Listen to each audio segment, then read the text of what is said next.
Hey everyone, this is Aarti. Welcome to my YouTube channel Ace English Academy. In this channel, I will be sharing videos on the basics of English grammar. My videos will help you to improve your grammatic skills, as I have designed each video to help you to use English effectively. And if you like my videos, please like, share and comment. And don't forget to subscribe to my channel and click on the bell icon for future notifications. Thank you. Keep supporting, keep watching my videos. So let's start.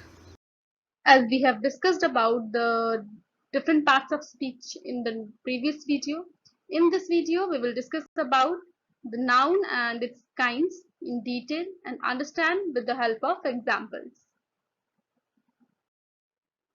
Nouns. Nouns are also called naming words. And why do we call them naming words? Because noun is a word for a person, place, thing or idea. Everything we can see or talk about is represented by a name. That is why we call it naming word. See here in this picture, people.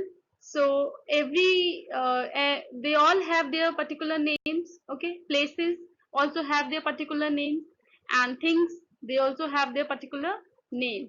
So all these are called nouns. There are different kinds of nouns. See here, proper noun, common noun, abstract noun, concrete noun, countable noun, uncountable noun, and collective noun. So we will discuss all of them with examples in detail.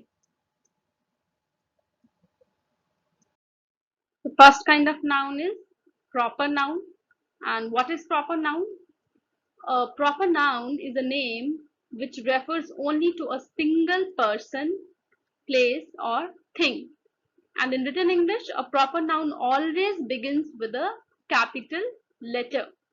See here in this picture, you can see here name of a, for example, country, that is India, particular country name.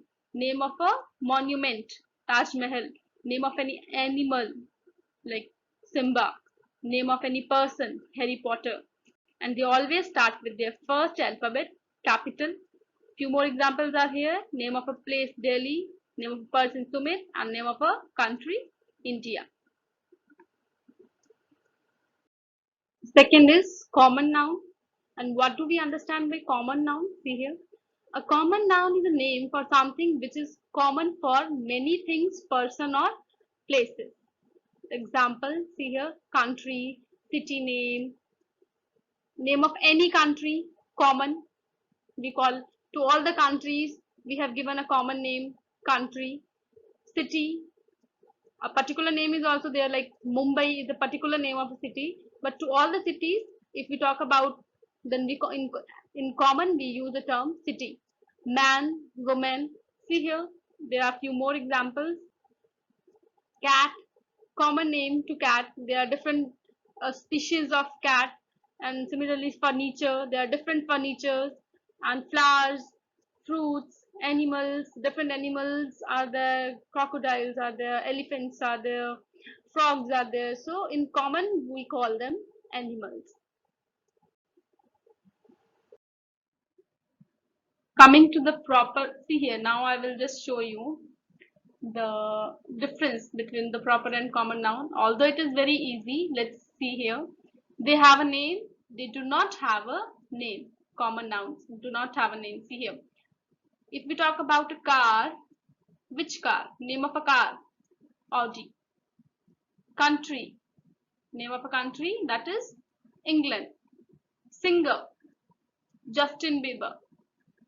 Okay. Drink, which drink? Pepsi. So this is how when we talk about a particular name, we always use proper noun. And when we just talk about anything that do not have any particular name, okay, then we use for that common noun. So third one is abstract noun. And what is abstract noun? A noun, abstract noun is a word for something that cannot be seen but is there. It has no physical existence Generally, it refers to ideas, qualities, and conditions. So we cannot touch anything, that we call it abstract. And we name it, then we call it abstract noun. Like truth, life, happiness, and sorrow, time, friendship, humor, patriotism, all they are examples of abstract noun. We can see here in the picture also. These all are abstract nouns. So two examples are there. Honesty is the best policy. You cannot touch somebody's honesty. You cannot touch somebody's happiness. You can just feel it. If you are happy, I am very happy to see you. So you cannot, and no one can touch happiness. You can just feel your happiness as well as others' happiness. So they are all called abstract nouns. Concrete noun, see here. So concrete nouns are completely opposite to the abstract noun. Why? We can touch them. Refers to the thing we can see and have physical existence. We can touch them. See here, like chair, table, bat, ball, water, money, sugar. We can touch all of these things. So that is why they are called concrete nouns. See here, abstract noun versus concrete nouns. I want to tell you one important thing here about both of them. See here, as I told you that concrete nouns are those which we can see. We cannot see. Abstract nouns are those. So here one thing is important, that concrete nouns can be singular and plural both, whereas abstract nouns are just singular. They do not have any plural form. How? See here, hope, love, angry. So all they are in singular form.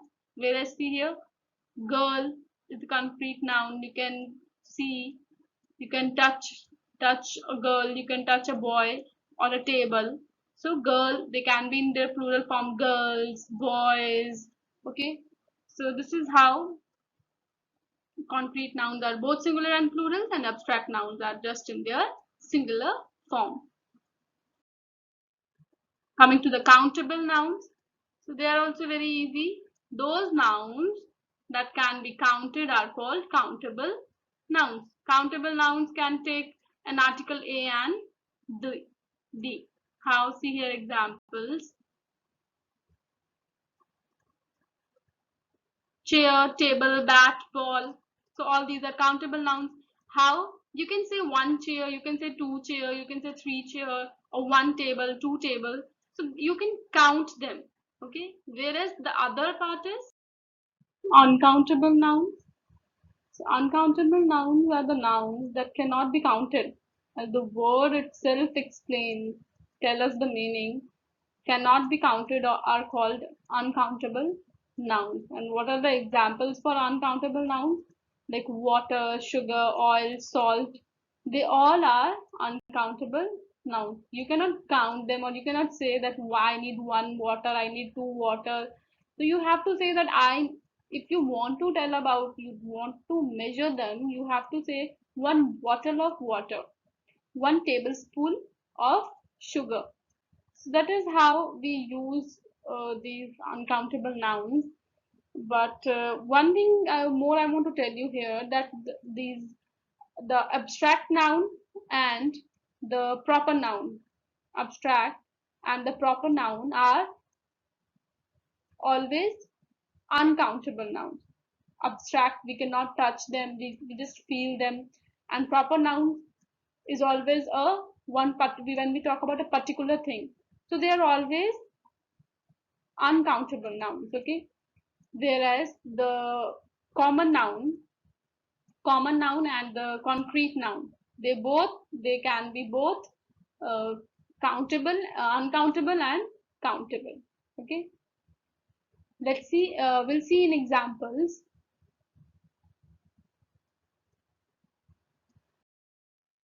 See here, countable and uncountable nouns. I will discuss them in detail here. Once again, I want to tell you a few important things about them. Countable nouns, as I told you, book, pen, man, building, tiger, all they are countable nouns, which we can count in numbers, 1, 2, 3. And whereas uncountables, we cannot count.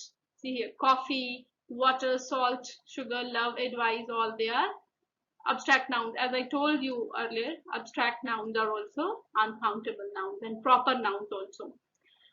For countable nouns, we can use a, an, and the plurals, whereas for uncountable nouns we cannot use a and an, and there is no plural form for them.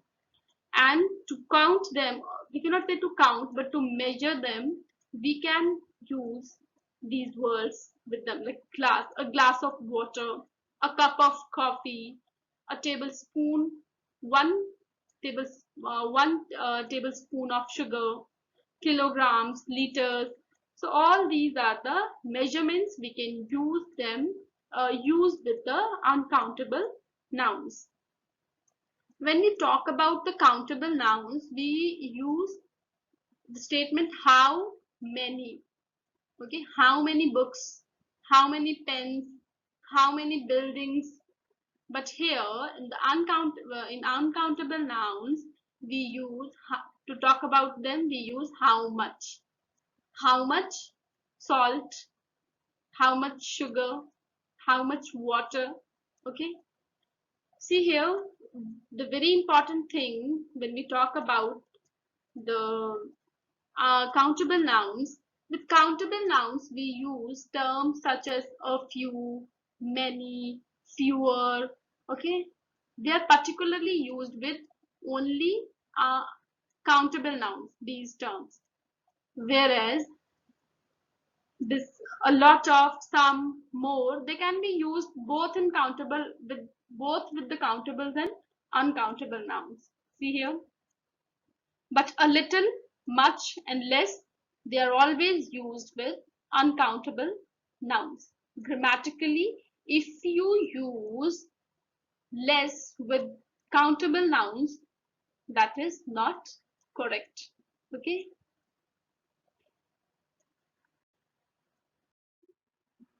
Collective noun. A collective noun is a word for a group of things, people, or animals, etc.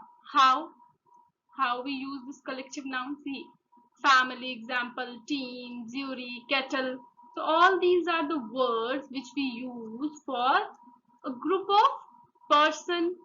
We use family, team, jury, or animals. Okay. So let's see few collective nouns. For see, I have written so many here for people, for animal, and for things. A band of men, a cast of actors, a colony of gulls, a brood of hens, a flight of birds, a flock of turkeys, a batch of cakes, a bottle of milk, a bowl of rice.